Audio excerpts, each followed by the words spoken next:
Bonjour tout le monde. Aujourd'hui, je voudrais vous dire combien je suis touchée de faire ce chemin avec vous.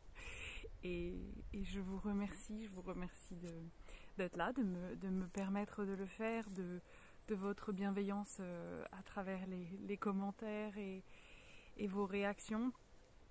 Et même pour ceux qui ont cette présence silencieuse mais bienveillante. Et je vous remercie parce que je suis vraiment touchée d'avoir la possibilité de faire ça. Je ne sais pas si ça arrive si souvent que ça dans une vie, d'avoir la possibilité de se mettre à nu et de pouvoir se montrer vraiment et d'oser dépasser nos peurs, tout ce qui nous dit de nous cacher, tout ce qui nous a toujours servi dans notre histoire depuis toujours à nous protéger. Moi je sais que bien sûr c'était une protection déjà de la petite fille qui voilà, s'est entendue dire qu'il fallait pas faire son intéressante ou pas avoir d'opinion trop tranchée quand on était une jeune femme avec tout le poids patriarcal qu'il y a là-dedans. Et du coup, je pense que même si j'ai jamais renoncé à avoir mes opinions, ni à les dire d'ailleurs, au grand désespoir de certains, je pense que ça a quand même très clairement blessé ma confiance dans le fait que je pouvais dire ce que j'avais à dire, que je pouvais prendre ma place, que je pouvais avoir une opinion, parfois même très déterminée et pourquoi pas avec beaucoup d'arguments. Et qu'est-ce que mon genre ou mon âge avait à faire là-dedans ?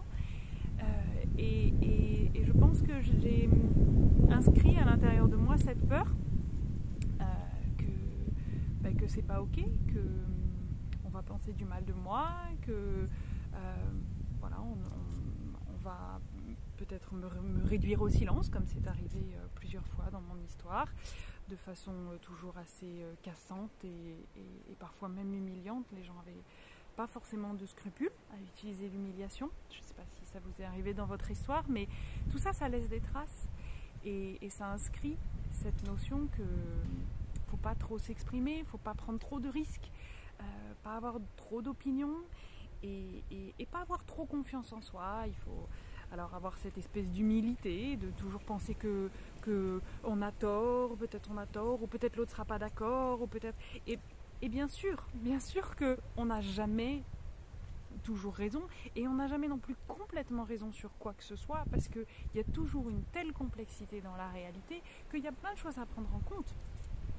Mais est-ce qu'on a le droit de croire que notre voix peut quand même être entendue, que notre opinion a quand même de la valeur, qu'on peut quand même présenter des arguments, peut-être même espérer convaincre un peu l'autre de quelque chose et apprendre de l'autre en échange et que ce débat il soit enrichissant pour tout le monde plutôt que de marcher sur des œufs, de vouloir tellement faire plaisir à tout le monde et plaire à tout le monde et que tout le monde finalement puisse se retrouver dans ce qu'on dit qu'en fait on dit plus rien et que c'est vide de sens et que c'est vide de positionnement.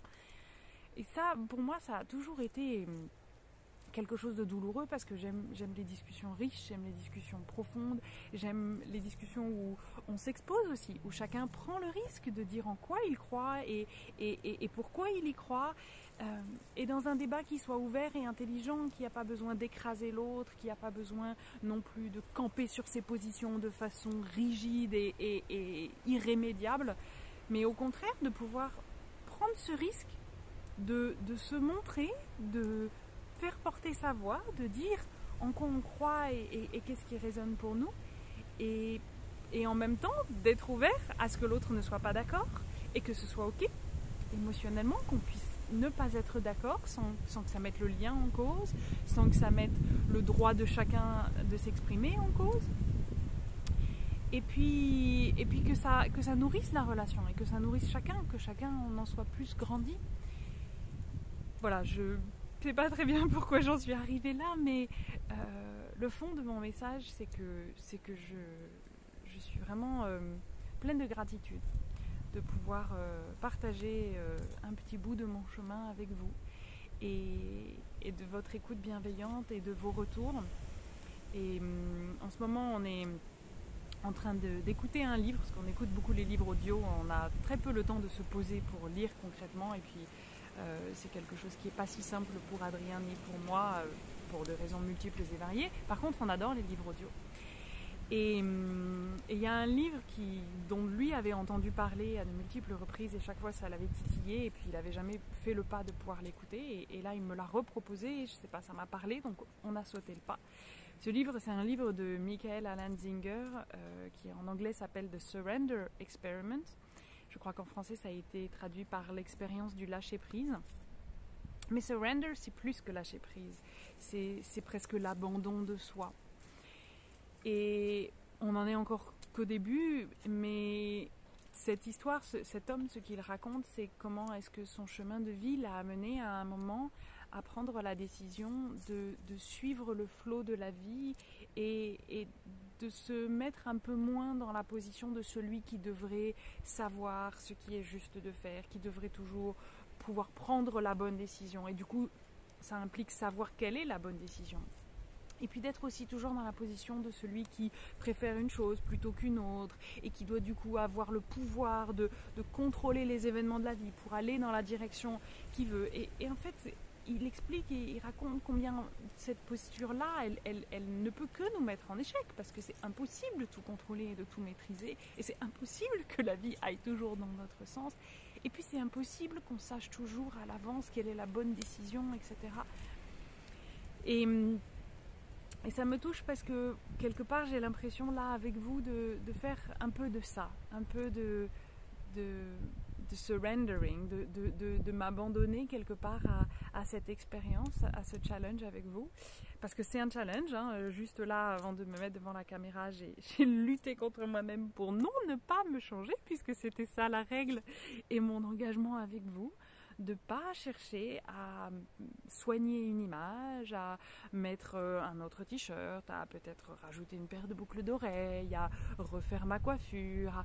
Et en fait, même si tout ça peut paraître ok, et puis même normal et commun, et tout le monde le fait, et puis ça change pas tant que ça, parce que ces bijoux c'est les miens, ces vêtements c'est les miens, ça reste moi, donc pourquoi pas. Oui, mais en même temps, je les aurais mis pour pouvoir construire une image à vos yeux.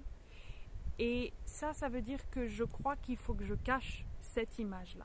Cette image-là, c'est moi quand je suis à la maison.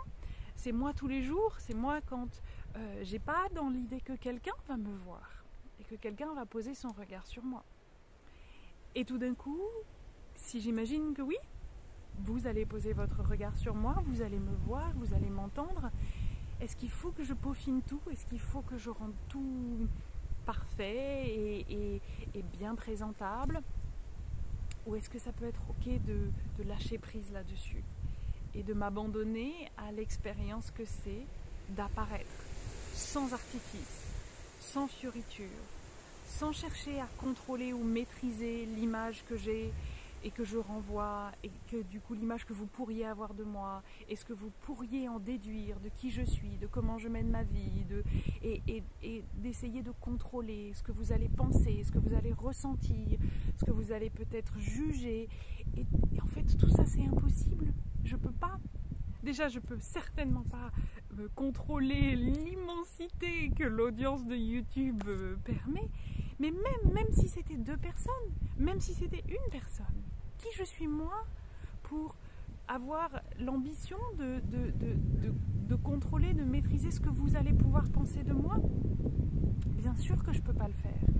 Alors je pourrais mettre tous les efforts possibles et imaginables dans le fait de au moins perfectionner le truc le plus possible pour mettre toutes les chances de mon côté que vous pensiez quelque chose de bien de moi. Mais pourquoi est-ce que ça dépend d'un t-shirt ou d'une paire de boucles d'oreilles? Ou même de à quel point est-ce que j'ai préparé ce que j'ai dit et que c'est absolument fluide et cohérent et logique et dans un enchaînement parfait?